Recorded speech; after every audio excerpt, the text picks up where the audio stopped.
Okay, so this is a 50-minute panel on social gaming platforms. My name is Mike Arrington. I'm the founder of TechCrunch, a blog about technology and startups. And I'm here with a great panel of just about everybody who's doing interesting things in the platform space except one company that isn't up here. But we'll talk a little bit about that company as well, just because I think it's worth it. But what I'd like for the panelists to do is to introduce yourselves, maybe starting with Jason on the end. Still at MySpace? Yep. Yes. And moving on down this way, just talk a little bit about who you are and your company, and also if I could just ask you to add maybe some key stats that are nothing sort of confidential, but maybe a few key stats about your platform that you think are interesting. Great. I'm Jason Oberfest from MySpace. I run business development in MySpace and also the MySpace Open platform for third-party developers. Interesting stats. We're at about 70 million unique visitors monthly active in the US. About 30 million of those visitors are active users of third-party applications on the site. Hi, I'm Gareth Davis, platform manager at Facebook. And Facebook, we have over 200 million active users every single month, and over half of our audience come back every day. 70% of our users use apps every month. And in terms of gaming now, our top 3 games have over 10 million monthly actives every single month. So we're seeing more game activity on Facebook, for instance, than you would see in World of Warcraft or a traditional casual gaming site. And so we're really excited to be talking about social gaming today. Gareth, what are those top 3 games? By monthly, you're looking at Texas Hold'em, Pet Society, and Mafia Wars. My name is Andrew Sheppard. I'm head of interactive media at High5. High5 is the 12th largest website with 60 million users. We define interactive media in terms of the High5 Coins platform, which is our ubiquitous virtual currency for first-party and third-party applications, and then also in terms of our internally developed premium apps and our partnerships with third-party game developers. I think that covers the key points. Great. Hello, everybody. My name is James Liu. I'm the Chief Operating Officer of a company called O Pacific Interactive.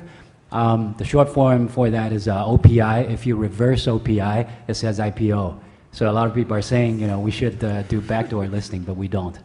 OPI is probably the only company that's based out of China, based out of the U.S. in this panel. We're based out of China. We have actually a bunch of properties in the company. The biggest one is a website called Xiaonei.com, which literally translates into English as being on campus or inside college. It's the largest Facebook type of social networking service in China. We have about 60 million registered users in total with that site. We also have another site called Kaixin.com, which literally means happy.com. It's one of the largest social gaming platform websites in China as well. We also have a lot of games that we have self-developed in-house that we are operating on both the platforms we own and outside of the platforms. We also have talking about TechCrunch type of service. We actually have a TechCrunch type of blogging service focusing on IT, leading brand in China called Do News. We also have another website called Mob.com, which is the largest entertainment community in China. So, like everybody else, we have a lot of applications, social games running on our site. Traffic is tremendous, which we're going to get to in a minute. What's that TechCrunch clone called again? It's an interesting name. It's called Do News. Do is do something, right? So this these guys figure they want to do some news. It doesn't mean make up news, but it's just do news. Thanks for that. I'd like to just get a feeling for the audience and who's out there. And I don't know if you guys have already done this, but could you just raise your hand and hopefully everyone's going to raise their hand, but be honest, if you've played a social game on the internet or on a mobile phone in the last week. Now raise your hand if you didn't just raise your hand. Is there anyone who hasn't? Why? Why? I mean, is there a reason like Just haven't gotten around to it or don't like games? How many people in here are developers? I'm not a developer, but I was just, okay. How many entrepreneurs sort of own the company, founder types? And, okay, how many VCs and investors? Raise your hand really high so everyone can see you. And press? Well, not, okay, over here. Good. So the investors seem to be clustered here, press is over here, so.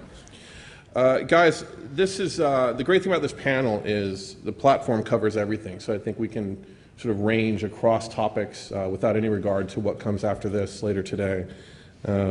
Maybe with a little bit of regard to it, but I do want to touch on a lot of things that are broader topics later today. Let me start, and Jason, I'll just start with you, but really you guys jump in wherever you think is appropriate.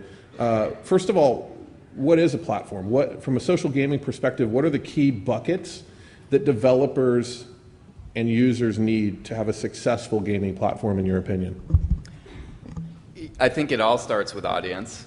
So the larger the audience, of course, the more valuable the platform. I think beyond that, we as a platform need to provide a very strong way for third parties to access that audience through APIs.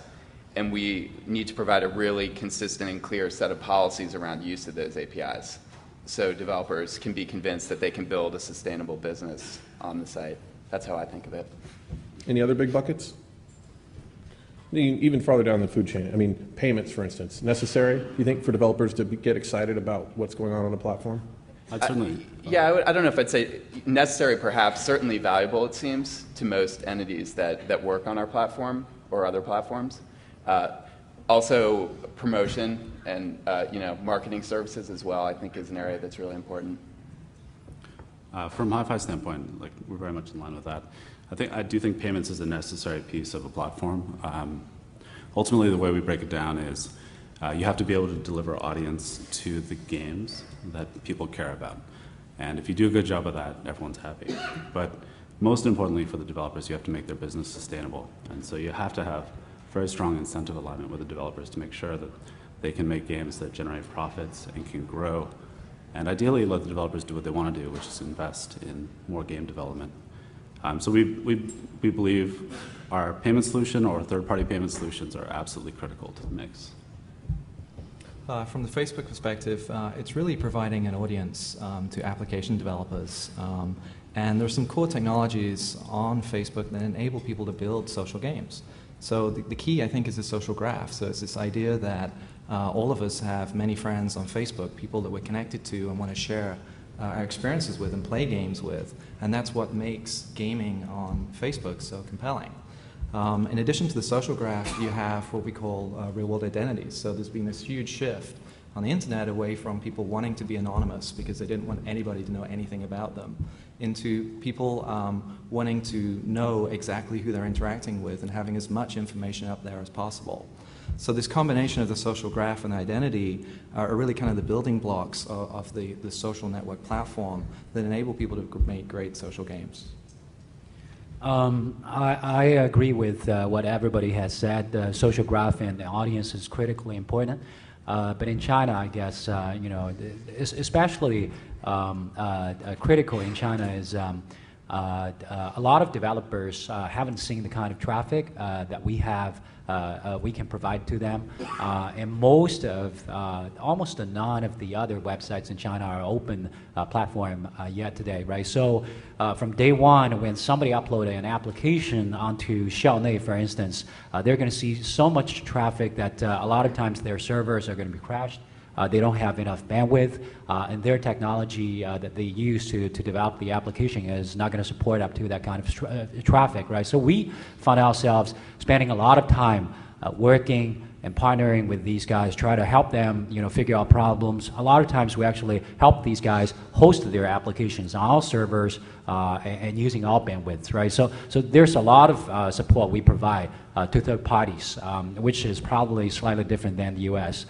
The other thing we have fully realized is the very, very large part of the reason, I would say it's the only reason, right, for for social gaming providers to write to us is because they want to make money. and they can't make money out of our platform, right? So you have to provide all sorts of support to these guys so that they can make money and more people are going to come. So we provide a whole set of service from payment gateway. It's completely unified. Everybody can connect to it. To billing services, to everything, to help these guys, and to promotion, of course, right? To help these guys monetize on their games. Jason, you guys don't offer any direct payment solution yet, right? You've announced that you will, but you haven't launched anything yet, right? That's correct. That's correct. And it'll be what you do launch is being built around PayPal. Is that right? No. That hasn't been announced yet. Okay.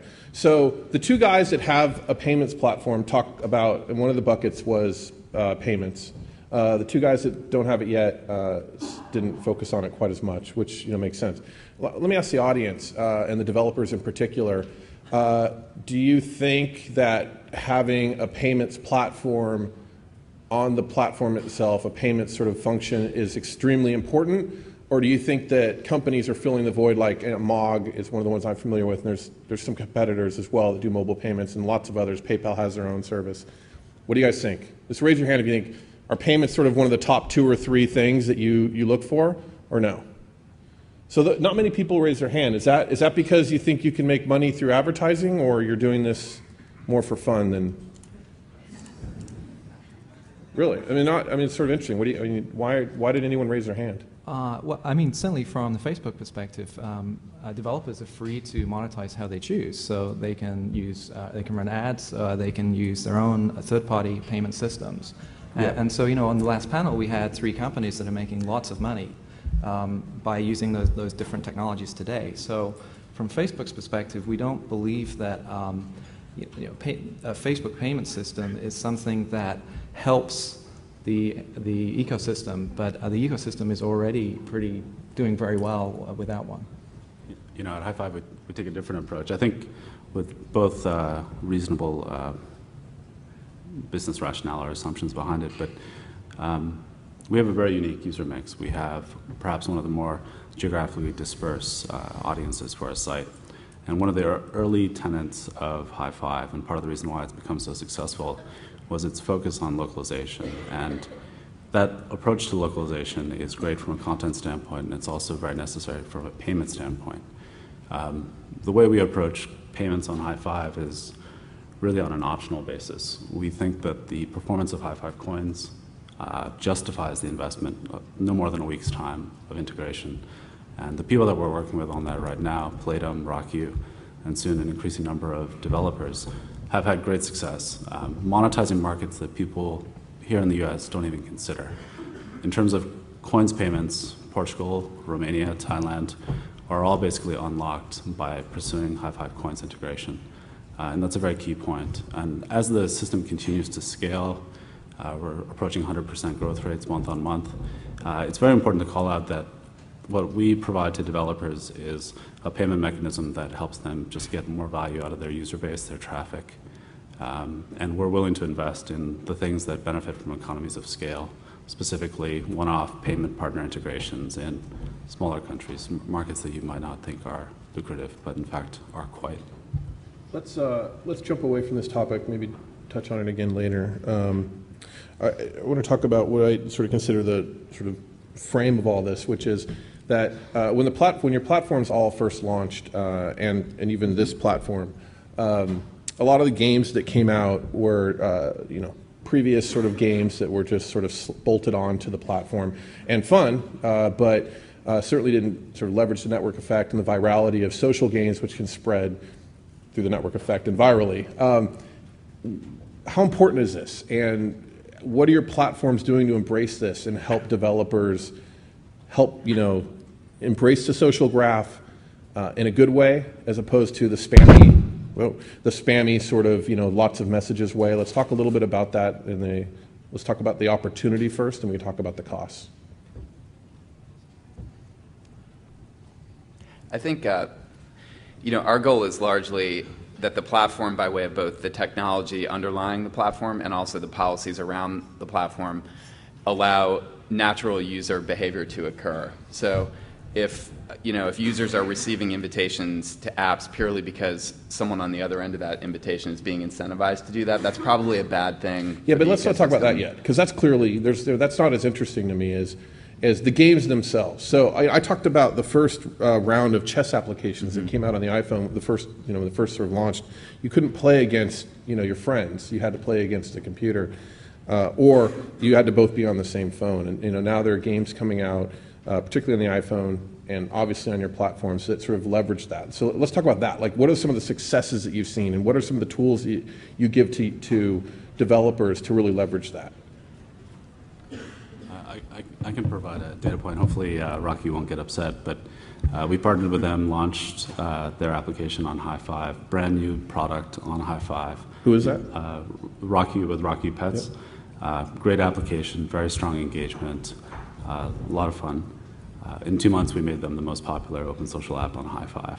And the reason why that works is when we align incentives with our developers, in this case via High5 Coins integration, then there's nothing to stop us from pushing their products as hard as we possibly can. But the notion of pushing the products, I think it's redefined. In the context of spamminess, we're very cautious about over-messaging our users. And so we actually measure the performance of notifications to users based on click-through rates. So ultimately, if an application's click-through rate, even to an app that we have a partnership with and we have an incentive to promote, starts to go down, then we dial back how many messages are sent to the users. And we're very aggressively looking into ways to basically better hone, better target those messages. And we work with our developers very closely on that. And that's perhaps a key difference on our platform. High5 being focused on social entertainment, we basically are just a very crude instrument for the developers to reach people that will consume their content. So we work very closely with them. In a way, we're almost like outsourced distribution. We basically work hard to make sure that they're successful. Yeah, I mean, I certainly think that the best games on Facebook are those that are designed to take advantage of the social graph. These are games that are leveraging interaction to move the gameplay forward and make interaction with people that you're friends with fun. I think it's also interesting to look at some of the traditional game companies moving into the social gaming space. So I think that actually Bejeweled Blitz is a very interesting example. So here is a game that's popular on pretty much every platform. And initially on Facebook it didn't do very well because it was a simple port. It wasn't really leveraging the social graph. But the PopCup guys, they did something very clever. They limited it to 1 minute to make it very casual. But then they refreshed the leadership board every week. And so the social competitiveness of having to beat your friend's score and having to do that repeatedly has been hugely successful for them. And I think they're now at about 4 million monthlies in just a few months. And so there's a great example for me of a traditional game company figuring out how to leverage a social graph. I think the other thing that's very interesting right now is what I'm calling multi-device gaming. And so yeah, certainly from Facebook, we're moving the social graph so it's not only at facebook.com, but via Facebook Connect. It's on every device out there. And so, for instance, Electronic Arts, their Scrabble game, you can now play, if I have an iPhone and you're on Facebook, we can play a game together. And I think this is the very beginning of a movement of not only playing the same game together across devices, but also game experiences where I may play part of that on my Xbox at home, part of it on my iPhone when I'm in between panels, and part of it on Facebook. And all of these pieces fit together in a very compelling new form of experience. Is the only way to do that through proprietary standards like Facebook Connect? Right now, I believe that Facebook Connect is the only technology that bridges multiple devices. So today, yes. Jason, what do you think about that? I think that that's certainly true in terms of what's possible today. I mean, there's clearly a movement to achieve that by other means also that are more, open by design. Is anyone working on that? I mean, it's all green space right now, right? I mean, is Facebook's just taking that space? Is anyone else? Yeah, I think companies are working on it. We're working on it, and then also consortium, are also focused on it as well. More detail? Anything? Timing? I mean, I think across the board. I mean, I think you see there's whether it's the individuals building open standards around a lot of these things, XRDS and OAuth and OpenID and all of these initiatives, and then companies as well. All right, we skipped ahead to that topic. I want to come back to it because I think it's important. But I'd like to talk a little bit about, we talked about the social graph and the importance of it, and I don't think it can be overstated. I mean, it's the purpose of this conference today. But what about just the convergence of what we would consider the gaming world just a couple of years ago, and sort of what you guys are doing now, and how important is that to your organizations? I think High Five has sort of made it sort of the goal of the organization to focus on that. But is it? I think Mark.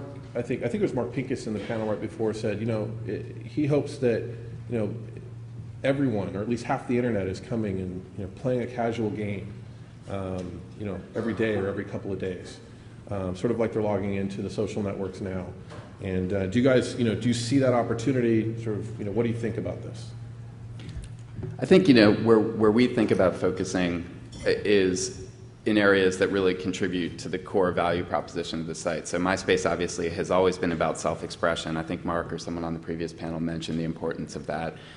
It's by nature of the design of our social graph, it's also been about meeting new people with similar interests on the site, and that lends itself well to social games as also. So I think when we see areas line up in terms of these core value propositions that we offer as a company, that's where we focus, and games makes all the sense in the world for that.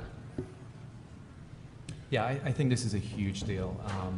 I know the previous panel we talked about the size of the traditional games business. I think E3 was very much an inflection point for me, and not only with the announcements of Xbox and DSi using Facebook Connect technology, but also really starting to see 2 or 3 things happening right now as the traditional games industry and the social game industry converge. I think the first is we're seeing a lot of talent transitioning from the traditional games industry to the social gaming industry. I think a lot of people in here worked in the traditional games industry and are now working in the social game industry. So that's a huge deal. The second thing is the console companies really get social now. I think this is the year of the consoles going social, and I think this really changes everything, and we're at the very beginning. I think it's going to take a few years for this to really play out, how important this is, but it's definitely huge. I think the third thing is the large game industries. I think we talked earlier about the sizes of the social game companies. The big game developers and publishers are huge. They have 7,000, 10,000 people in kind of the top 2 or 3 companies. And they're very interested in social. They're trying to figure out how to make social games themselves, but also, I think more interestingly, how to make their traditional games more social, for instance, running on an Xbox. And I think we're really going to start to see in the next 12 months kind of the first really interesting examples of large franchises, high-selling traditional games, incorporating social aspects and becoming more and more social. And I think there's a lot to learn as both industries converge. There's a lot to learn from each other, and I think they're complementary, and I think that there's a new type of gaming experience that's emerging. Gareth, you talk about, what you're talking about is bolting the social network onto the game, which is great for a lot of games, but are you seeing the big guys starting to think in terms of from the ground up architecting games around the social graph, like rethinking everything? Absolutely. And what are you seeing what are you guys seeing in that space, and who's the most proactive? Right. So it's still very early, and I don't think any of these projects are announced. But I'm very impressed by how the traditional games industry is reacting here. They're not just thinking about how to make their games social, but they're thinking about how to make fundamentally social games. And some of the ideas and concepts and kind of roadmaps that I'm hearing, I'm very impressed by. And I think a year ago, this really wasn't on the traditional games radar. I mean, really, social gaming is a 2-year-old industry. But this year, for me, is definitely the inflection point, and everybody's thinking about it, and everybody's talking about it. What kinds of things are you hearing that excite you the most? So for me personally, I think it's multi-device gaming. It's this idea that you can play in a game world across multiple devices socially, and leverage both the capabilities of the devices. I mean, I think we're really seeing this summer of smartphones, and the capabilities of smartphones are incredible now. So as those devices go more social, and as the traditional games industry gets more social, you're going to see games that are social across multiple devices. So you're not going to answer the question directly at all? Okay. Stay tuned. You could have gone on forever. I could, yeah. Guys? Going back to the question around social graph, I think it's from our standpoint, it's a very different value proposition to the users, in large part because we define the social graph differently. If you had asked High Five a year ago, what's the social graph, I think we would have very much defined it in the way that Facebook or MySpace does. But now we're actually focused on something that's closer to what Sebastian was talking about in the last panel, which is really focusing on fun, and then defining the social graph around that. And it's an important nuance, but it's a very key thing to call out. Specifically, when you're focused on fun, real-world identities are less relevant, and you're really dealing more with aspirational identities. And that's one thing that we're starting to push very aggressively into the way that we build products at High Five, the way that we actually architect the site, the way that we build our content management systems. Yep. And it's a very fundamental shift for High Five, and I think it's a very huge differentiator for our business. For all intents and purposes, 7 months ago, we would have been squarely pegged in the social networking space. Now we are 180 degrees away from there. We're absolutely in social entertainment. Very different thing. In China, it's a very unique market in the world, right? So if you look at the entire internet industry, for instance, right, the three major revenue contributors are gaming industry, internet advertising, and wireless value-added services. And over the past 6-7 years, gaming has evolved to become the largest revenue generator for the entire industry. Today, there are more than 10 publicly listed gaming companies, and most of them are listed in the U.S., right? And several of them listed in Hong Kong. The market cap added together, we're talking about tens of billions of dollars of these companies, and this is a $3 billion industry. It's way bigger than internet advertising. It's way bigger than all of the search engine company revenues combined in China, right? Including Google and Baidu. So China internet market is very much about gaming, and our chairman, who unfortunately can't make it to here today, Joe Chen, he made an interesting observation a couple of years ago, and this observation is definitely coming true. He said, in Chinese is 社区游戏化, 游戏社区化, which really means the communities are becoming more gaming-like, and the games are becoming more and more community-like. He made the comment like 3 years ago. We're definitely seeing that happening today, right? Because the social networks are becoming, sort of integrating a lot of games into the social networks. But the games are also developing a lot of community-like services inside of the games. So we actually believe game is going to be a very, very large part of social network, and we do a lot of things to embrace it, right? One of the things we do very differently from any of the companies in this panel is we're probably one of the very, very, very few companies in the world which has both social network platform and also a full division of people. We have close to 400 people dedicated to MMORPG and RPG development, right, in-house.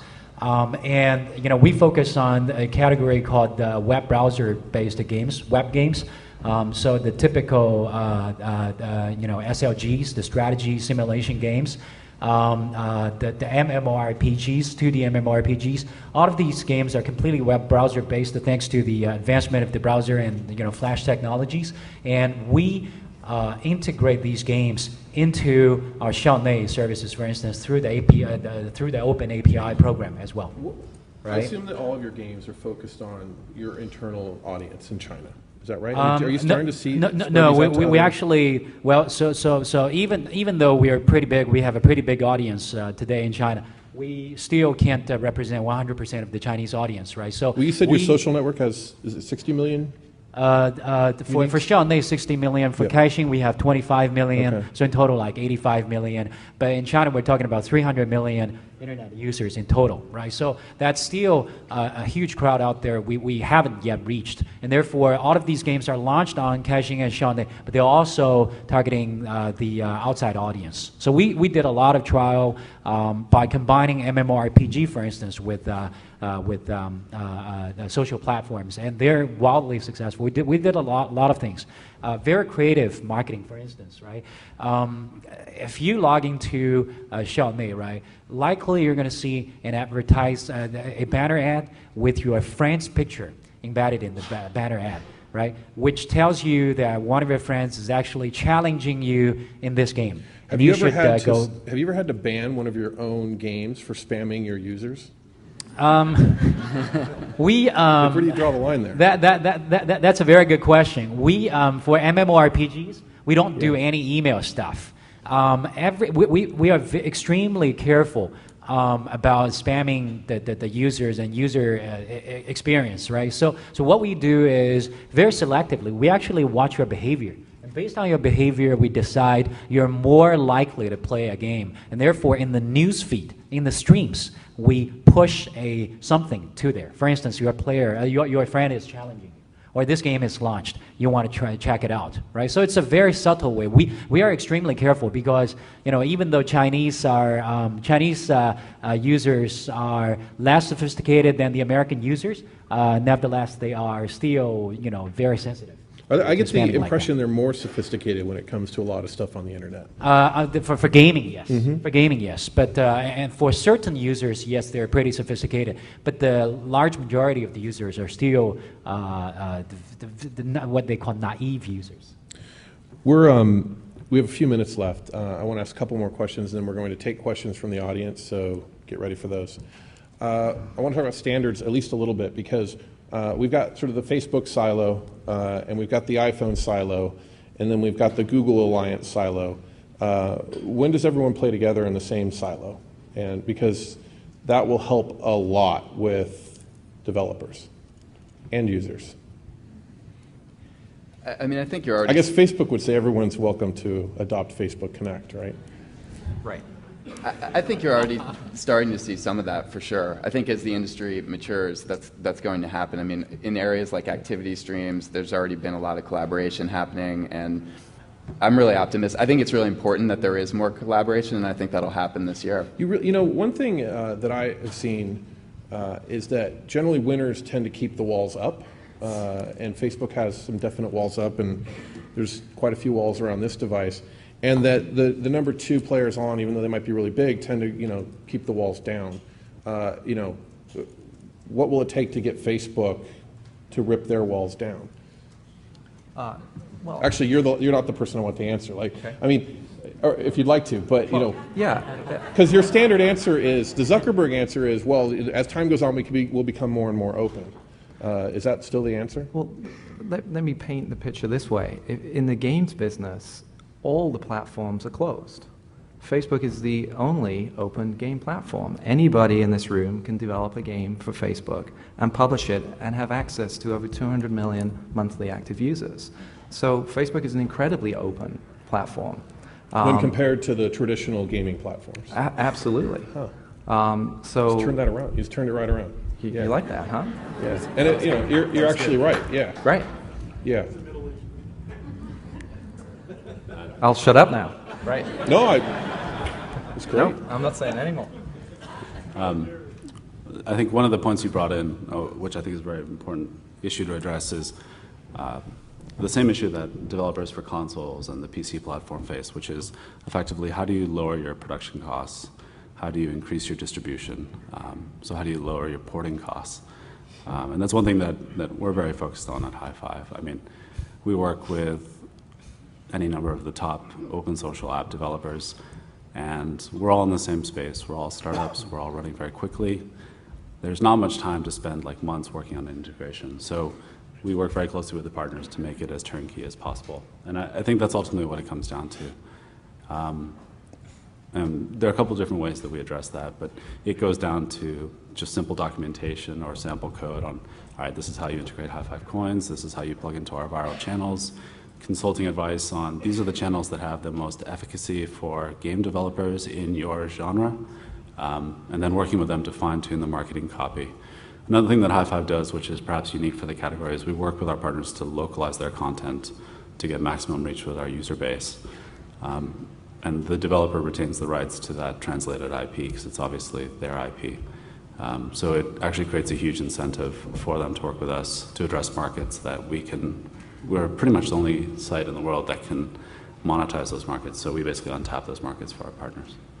Just to add to Andrew's point, I think one thing that I hope doesn't happen is that the industry follows the mentality of building a title once and then porting it in a uniform way to all platforms. And it goes back to your earlier question, I think, about the relationship between the graph on the social network and how a game is built. And I'll give you an example that I certainly think about is the question of real names, right? And there's no doubt that authenticity and relationships is what drives engagement in these games, and I think Mark and others were speaking to that earlier. But I'm not necessarily convinced that that requires real names as an example. Andrew brought this up earlier as well, and I agree. There's certain games that I like to play anonymously for different reasons, and then there's certain games I want to play with people who are already friends. It's absolutely true. I mean, Facebook can't really deal with that, can they?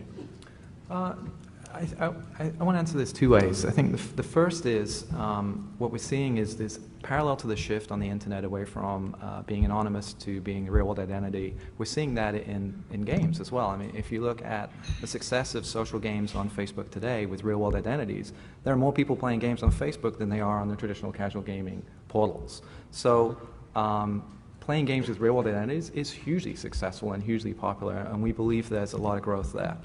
I think to answer the question specifically about game identities, I think part of the fun of playing a game can be having a game identity.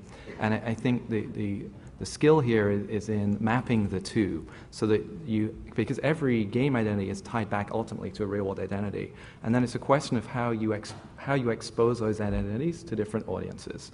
So there are certain games where I only want my game identity to be exposed. Others where I would happy to have my real-world identity, and some where both are the case. And so this idea of linking the two identities, we're actually very interested in. And as part of Facebook Connect, you can link any identity with a Facebook identity. So certainly, for instance, with the Xbox integration, you have the concept of gamer tags and you have the concept of the Facebook identity, and it's all about how the two are linked and then exposed. And Facebook is very careful about controlling who gets to see what in terms of your privacy settings. And so we see this just as another aspect of a user's privacy of being able to reveal a game identity. I think this is an important difference. I just want to Andrew, call it just out. take your time and answer, but then as soon as you're done, we're going to go to questions. Yes, sir. Okay. I just want to call it this. I think this is a very important difference. I would never dispute the value of real-world identities. I think it's huge. I think it's totally where you guys are at. But ultimately, there are certain gameplay experiences that are not well-suited for real-world identities. I won't name names, platforms, or games. Like which? But, for example, if you're playing a popular crime-themed mafia game, and you're fighting somebody, and they use their profile pic as their avatar in that product, and the picture is a 35-year-old mother holding her two kids. I have some reservations about whacking them with my shot-off shotgun and creating another sad family where their kids have no mother. I think that's a very important thing to call out. And also, if you look at the player behavior on Poker Palace or on Rock You Pets, there's something very powerful to being able to play with people you don't know. Generally speaking, you don't want to pwn your friends. You want to pwn the people you don't know and then rub it in their face. It's very different. Social gaming doesn't mean necessarily under your own name at all. Exactly. Yeah. That's very important. Yeah. I think social gaming is about playing with your friends, but also meeting new people and choosing to have a game identity in certain situations. Or just being somebody different with Right. people you don't ever want to talk to again after that game. I'll give one example of one last example of real identity versus a virtual identity, right? So we do both social games and MMORPGs, for instance, on the social networks, right? The MMORPGs are the games where people play in real virtual identity, because in an RPG game, you can get married 9 times, have 9 wives, and attack people and everything. Typically you don't want your boss or your direct reports to know exactly what you're doing, how you're behaving in these games. So people assume a virtual identity before they get into that game, and then use that virtual identity throughout the game, right? But for the social games, the best performing social games on our platforms are all ones that take advantage of the social graph and allows you to get in touch with all of your friends on the network. We have time for one question at least, just to at least argue that we had questions. Okay. Questions? We have a hand? Make it a really good one. So I have a question for James. What do you think are the pros and cons of CPC, CPA, and CPM in China? What are what? The closing times? Sorry, the difference, like the pros and cons of... The pros and cons for CPC, CPA, CPM.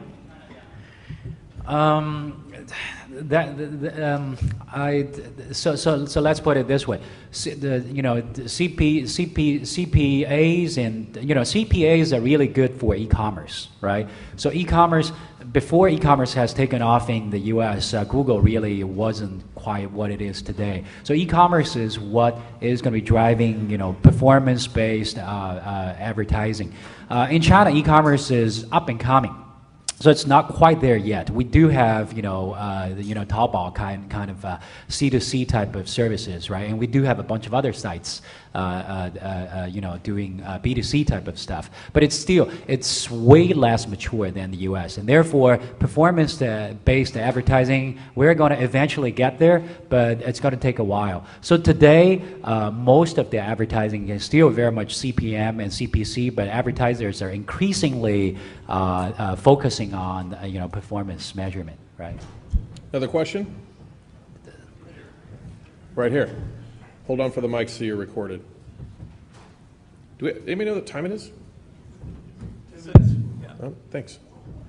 So if the console PC games are on a spectrum from Pong to Grand Theft Auto, the social graph games right now are somewhere between Pong and Doom in terms of complexity and quality. And once they get up to the current levels on the console games, are they going to be as interesting to the platforms when you have the bandwidth issues, the hosting storage issues, when you've got full motion video in a social environment, et cetera? I loved Pong. I remember when when did that come out in the Radio Shack? It was like 70. Maybe it's a little older. Yeah. But who here is old enough to have played the original Pong? It was like the yellow case, right? Population. And played it. Population, raise your hands. Yeah. Amazing how much time I spent playing Pong. Yeah. Sorry, go ahead with the question. No, I just immediately. No, keep going, Mike. Atari 2600. We could talk about that for a while. Keep going. Yeah. So the question is about, as the production levels go up, how will we handle the kind of that complexity? Today, these are very profitable games because they take nothing to develop and they take no infrastructure investment per se from the platforms. Once they take a lot of energy in terms of development time and expense, and once they require a lot of bandwidth and require a lot of extra servers, specifically for the gameplay, they're not quite as profitable either for investors, developers, or the platforms. Are they going to have as much energy for new in that environment? I mean, that's a pretty big question. Let me try and break it down. I think the first thing is the traditional games industry makes a lot of money. There's great monetization there. So they'll find a way. Secondly, I see social gaming as not only being on Facebook.com, but being decentralized, happening on the Xbox, happening on the iPhone, and so on. So it will be device-based, hooked into a social network. And so those devices, their capabilities are growing tremendously. I think the other thing is, certainly at Facebook, we're seeing, billions of photos, I think millions, billions of video, HD video. So we're very good at scaling to hundreds of millions of users with complex data. And there aren't many companies in the world that can do that. So I see the point, but it's not kind of the thing I'm most worried about right now. What are you most worried about right now? Lunch. Excellent segue. Am I going to get cut off, or can we take one more? Do one more. Yes. One last question. So raise your hand if you've got a really good question that'll leave us on a big up note. We got a winner right here. This is the winner question. Hi, David Blumberg, venture capitalist, Blumberg Capital.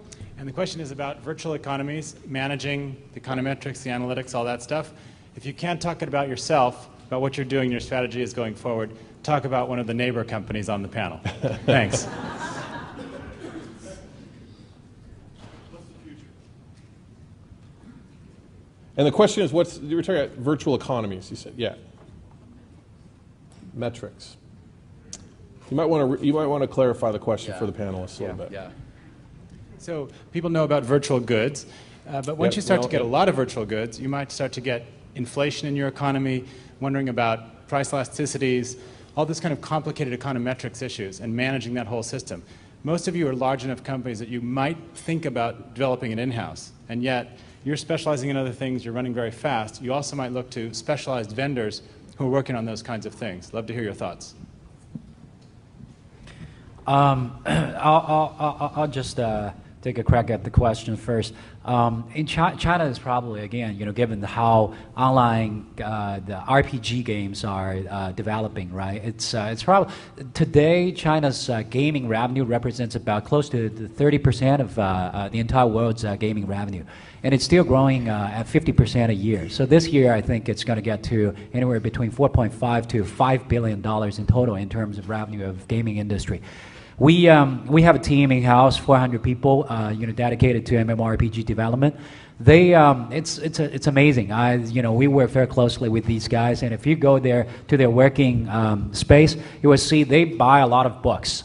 And the books are not, a lot of books are not about, Javas or Cs or gaming, 3D engines. If you look at the books, a lot of them are about psychology and also economy.